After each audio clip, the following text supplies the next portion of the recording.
Hey guys, welcome back to my channel study with Jyoti.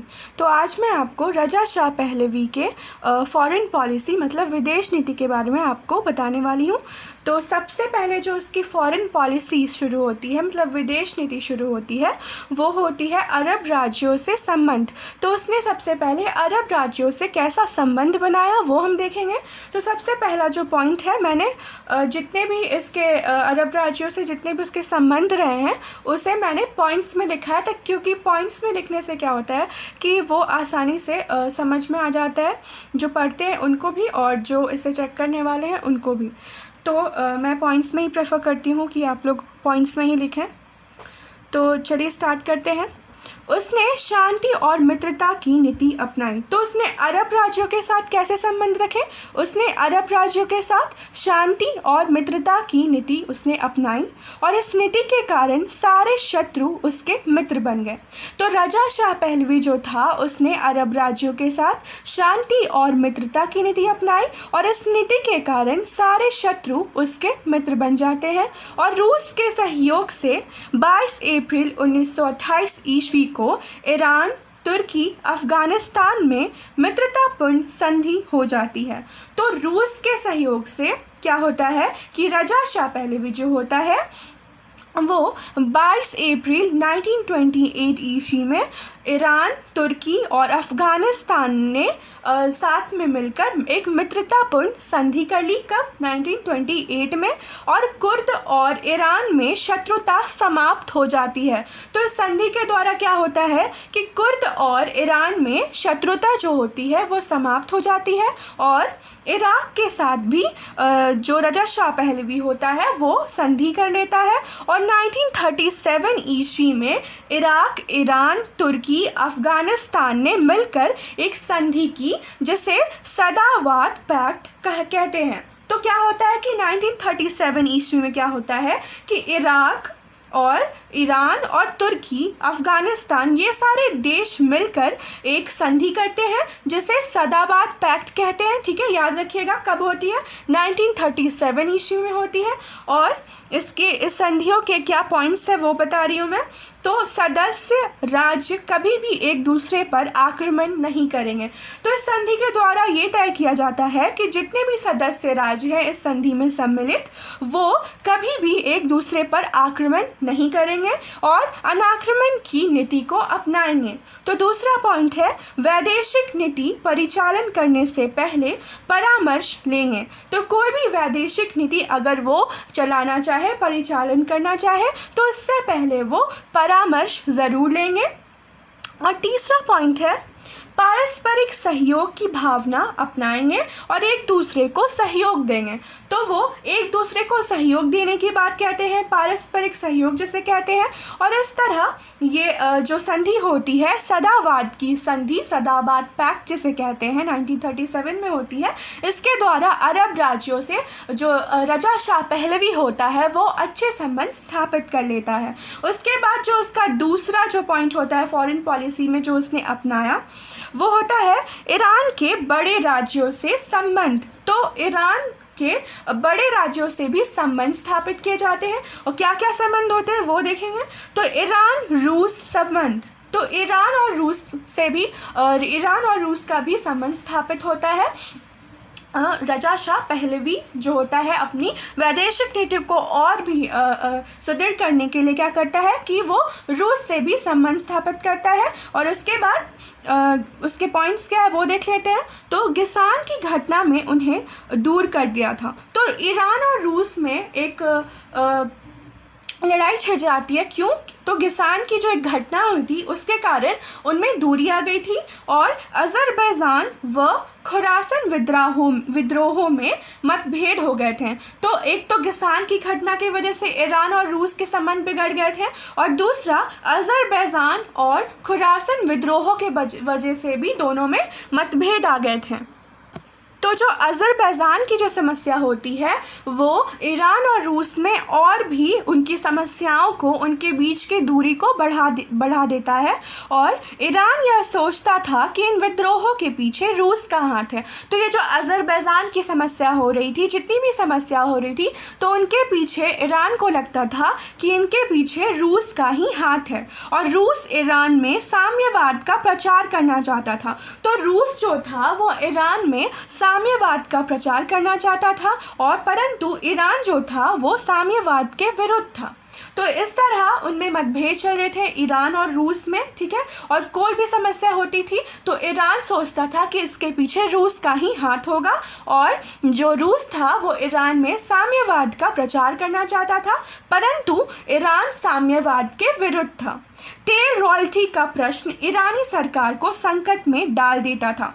तो जो तेल रॉयल्टी, जैसे कि ईरान में बहुत सी तेल की खानें थी, ठीक है, तो तेल रॉयल्टी का जो प्रश्न था, क्योंकि उससे यूरोपियन देशों को ईरान की तेल खानों से आर्थिक वृद्धि होती, ठीक है, तो तेल रॉयल्टी जो होती थी उसके प्रश्न को लेकर ईरानी सरकार को संकट में डाल देता था। और 1921 ईस्वी की संधि के उपरांत उसने तेल की रॉयल्टी ब्रिटेन और अमेरिका को अधिकार उसने दे दिया। तो 1921 ईस्वी में क्या होता है कि एक संधि के उपरांत क्या होता है कि तेल की जो रॉयल्टी होती है ईरान की, वो ब्रिटेन और अमेरिका को अधिकार वहाँ पर दे दिया जाता है, और मॉस्को में इसका विरोध होता है। तो जब ये संधि की जाती है 1921 ईस्वी में, जो तेल की रॉयल्टी दी जाती है, उसके बाद क्या होता है कि मॉस्को में इसका विरोध किया जाता है, और ईरान ने जवाब देते हुए कहा कि इस रॉयल्टी का अधिकारी जॉर्ज राजा है, ठीक है। तो इसका जवाब देते हुए जब मॉस्को में विरोध होते हैं, तो इसका जवाब देते हुए वो क्या कहता है कि इस रॉयल्टी का अधिकारी कौन है? जॉर्ज राजा, ठीक है। और 1924 ईस्वी में ईरान ने रॉयल्टी के संबंध देशों से तोड़ लिए। तो इस तरह जो विद्रोह बढ़ रहे थे उसके कारण उसने क्या किया, ईरान ने, कि 1924 ईस्वी में ईरान ने जितने भी रॉयल्टी ब्रिटेन और अमेरिका को दिए थे उससे संबंध वो उन देशों से तोड़ लेता है। और 1937 में अमेरिका को रॉयल्टी दी गई। तो फिर से 1937 में क्या होता है कि अमेरिका को रॉयल्टी दी जाती है और रूस ईरान में व्यापारिक संधि कायम होती है। तो इस तरह जब अमेरिका को रॉयल्टी भी दी जाती है 1937 में, और रूस और ईरान में व्यापारिक संधि भी कायम होती है, और इस तरह ईरान और रूस के संबंध अच्छे नहीं थे। तो इस तरह जिस तरह हम देख सकते हैं कि सारे पॉइंट्स में हम देख रहे हैं कि वहाँ पर ईरान और रूस के बीच में जो संबंध थे, जो मतभेद बढ़ते ही जा रहे थे कुछ समस्याओं की वजह से। तो ईरान और रूस के जो संबंध थे वो बिल्कुल भी अच्छे नहीं थे, और ईरान हमेशा रूस से खुद को पृथक करना चाहता था। तो हमेशा ईरान चाहता था कि किसी तरह में रूस से खुद को पृथक कर लूँ, मतलब हटा लूँ, ठीक है, और उसका प्रभुत्व अपने देश में कायम ना करने दूँ, ना ही साम्यवाद का प्रचार करूँ, ना ही मैं तेल की रॉयल्टी रूस को दूँ, या फिर मैं किसी भी समस्याओं में उसे बीच में हस्तक्षेप करने ना दूँ। तो इस तरह से हम देख सकते हैं कि जो रजा शाह पहलवी की जो विदेश नीति थी वो रूस के साथ अच्छी नहीं थी, उनके संबंध बिल्कुल अच्छे नहीं थे, कई मतभेद पैदा हो गए थे। अब हम आगे देखेंगे ईरान और ब्रिटेन के संबंध क्या थे। तो रूस की तुलना में ईरान ब्रिटेन के निकट था। तो रूस से अगर हम तुलना करें तो जो ब्रिटेन था उसका संबंध ईरान से अच्छा था, ठीक है। और तेहरान में ब्रिटिश दूतमंडल की भी स्थापना की गई थी। तो तेहरान में ब्रिटिश दूतमंडल की भी स्थापना की जाती है, और कास्कश, भख्तियार, लुर्स, कुर्द आदि मौलिक जातियों के साथ संबंध बनाए रखते हैं। तो इस तरह जो जातियाँ थी, कास्कश, भख्तियार, लुर्स, कुर्द आदि जितने भी मौलिक जातियाँ थीं उनके साथ भी संबंध बनाए रखते हैं, और कई कारण से उन दोनों देशों में मतभेद भी हो जाते हैं। लेकिन किसी कारण ये होता है कि ईरान और ब्रिटेन के संबंधों में भी मतभेद हो जाते हैं, और उसके आगे क्या होता है कि बहराइन द्वीप को लेकर झंझट हो जाता है। तो जो बहराइन द्वीप होती है उसको लेकर भी ब्रिटेन और ईरान में कुछ झंझट हो जाते हैं। और ब्रिटेन से पृथक होकर ईरान ने जर्मनी से वायु समझौता कर लिया। क्योंकि बहराइन द्वीप को लेकर दोनों में मतभेद हो रहे थे ईरान और ब्रिटेन में, तो ईरान क्या करता है कि ब्रिटेन से हटकर, उससे पृथक होकर ईरान ने जर्मनी से एक वायु समझौता कर लिया और कस्टम टैरिफ को लेकर एक मतभेद हो जाता है। तो जब ईरान और जर्मनी में एक वायु समझौता होता है तब वहाँ क्या होता है कि कस्टम टैरिफ को लेकर वहाँ पर भी एक मतभेद हो जाता है और 16 मार्च 1928 ईस्वी को संधि होती है जिसे एंग्लो ईरानियन ट्रीटी कहते हैं। ठीक है, तो 1928 ईस्वी में क्या होती है कि एंग्लो ईरानियन ट्रीटी होती है और सारे मतभेद जो ब्रिटेन से थे ईरान के वो भी समाप्त कर दिए जाते हैं। क्योंकि जो वायु समझौता किया गया था जर्मनी में वो कस्टम टैरिफ के वजह से उनमें भी मतभेद आ जाते हैं। तो इसका फ़ायदा उठाकर ब्रिटेन क्या करता है कि 16 मार्च 1928 ईस्वी को एक एंग्लो ईरानियन ट्रीटी कर दी जाती है, एक संधि की जाती है जिसके द्वारा ब्रिटेन और जो ईरान है उनके बीच के संबंध सुधर जाते हैं और मतभेद समाप्त हो जाते हैं। तो इस संधि के क्या पॉइंट्स हैं वो देख लेते हैं। तो ईरान ने स्वीकार किया कि ब्रिटेन को के जितने भी अफसर हैं, कर्मचारी हैं, ईरान में रहेंगे और उनकी वह रक्षा करेगा। तो इस ट्रीटी मतलब इस संधि के जो 1928 ईस्वी की जो संधि हुई थी उसके अनुसार ये कहा गया, ये तय किया गया कि ईरान जो है वो स्वीकार करता है कि ब्रिटेन के जितने भी अफसर हैं या फिर कर्मचारी हैं वो ईरान में रह सकते हैं और उनकी ईरान जो है वो रक्षा करेगा। दूसरा पॉइंट है ईरान में ब्रिटिश सरकार अपने हवाई जहाज ईरान होकर भारतवर्ष से ले जा सकते हैं। तो यहाँ पे ये भी तय किया गया कि ईरान में जितने भी ईरान में जो ब्रिटिश सरकार है वो अपने हवाई जहाज को ईरान से होकर भारतवर्ष की ओर ले जा सकते हैं। तो इन संधि में ये 2 पॉइंट्स रखे गए। ठीक है, और पुनः 1932 को उनके बीच मतभेद हो जाते हैं। ये संधि होती है 1928 ईस्वी को, लेकिन फिर क्या होता है कि पुनः 1932 ईस्वी को ईरान और ब्रिटेन के बीच फिर से एक मतभेद हो जाता है। ईरान चाहता था कि आंग्ल ईरानियन कंपनी से उसे अधिक मुनाफा हो। तो जो आंग्ल ईरानियन कंपनी की स्थापना की गई थी तो ईरान चाहता था कि उससे जो अधिक मुनाफा हो रहा है वो किसको जाए, ईरान को। लेकिन ईरान ने रॉयल्टी जब समाप्त कर दिया तो ब्रिटेन ने इसका विरोध किया।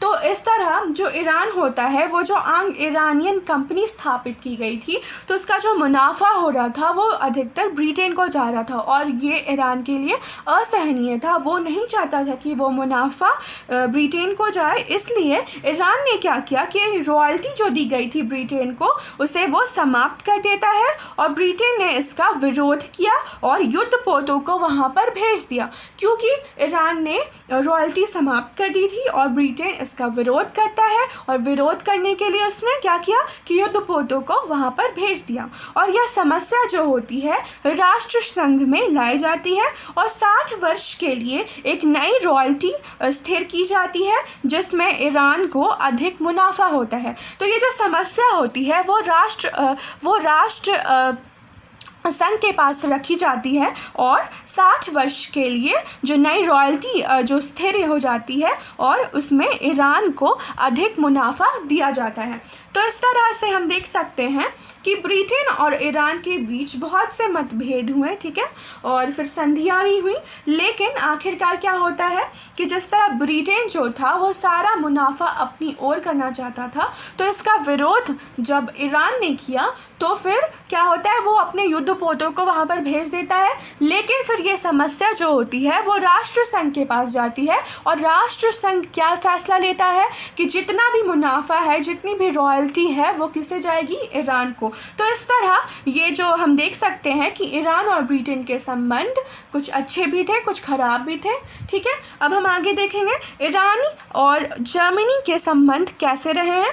तो दोनों की मित्रता उत्कर्ष पर पहुंच गई थी। तो ईरान और जर्मनी की जो संबंध थे वो अच्छे थे और 1927 में टेक्निकल अधिकारी व विद्वान ईरान की प्रगति का प्रयास कर रहे थे। तो जितने भी टेक्निकल अधिकारी थे वह विद्वान थे जर्मनी से 1927 में वो ईरान की प्रगति पे प्रयास कर रहे थे, प्रयत्न कर रहे थे। और ईरान में प्रवीण व्यक्तियों व मालों से जर्मनी का सहयोग करते रहे। एक तरफ जहाँ पर जर्मनी जो था वो ईरान की प्रगति कर रहा था, ठीक है, और दूसरी तरफ ईरान जो था वो प्रवीण व्यक्तियों व मालों से जर्मनी को भी सहयोग कर रहा था। और जर्मनी के सहयोग से ईरान में क्या होता है कि यातायात, उद्योग धंधे, औषधालय, कृषि वगैरह की बड़ी तरक्की हो जाती है। तो इस तरह दोनों एक दूसरे को सहयोग दे रहे थे, एक टेक्निकल अधिकारी के रूप में, या फिर दूसरा मालों को पहुंचा रहा था ईरान जैसे जर्मनी में। और जर्मनी के सहयोग से क्या होता है कि ईरान में यातायात के साधन होते हैं, उद्योग धंधों में प्रगति होती है, औषधालय की स्थापना की जाती है, कृषि वगैरह की भी तरक्की होती है। और डॉक्टर हॉलमर स्केच ने तेहरान की यात्रा कर व्यापारिक संधि की। तो इस तरह जो जर्मनी के जो डॉक्टर हॉलमर स्केच होते हैं वो तेहरान की यात्रा करते हैं और वहाँ पर व्यापारिक संधि भी स्थापित करते हैं। और ईरान का 41% व्यापार जो होता है वो जर्मनी के साथ होने लगता है। तो यहाँ पर हम देख सकते हैं कि ईरान और जर्मनी एक दूसरे को सहयोग देते थे। और जब वहाँ पर डॉक्टर हॉलमर जो होते हैं वो तेहरान की यात्रा करते हैं तो वहाँ पर वो एक व्यापारिक संधि वहाँ से करके आते हैं। और ईरान का जो 41% जो व्यापार था वो जर्मनी के साथ ही होने लगता है और समानता स्वतंत्रता का पाठ पढ़ाया जाता है। और इन संबंधों के चलते राष्ट्रीय भावना भी बढ़ती है और जर्मनी का प्रभाव अत्यधिक ईरान में हो जाता है। तो इस तरह से रजा शाह पहलवी की जो विदेश नीति होती है यहीं पे समाप्त होती है। अब रजा शाह का मूल्यांकन कुछ बता दूं मैं, तो रजा शाह जो था वो सही अर्थ में आधुनिक ईरान का निर्माता था और उसने ईरान की जो सेवाएं की उसके लिए ईरान के लोग सदा उसके ऋणी थे। और जिस तरह उसने इन विदेशी नीतियों के द्वारा अलग अलग देशों से अच्छे संबंध स्थापित किए और उसने ईरान की काफ़ी प्रगति की, तो उसके लिए लोग उसे सदा याद रखेंगे।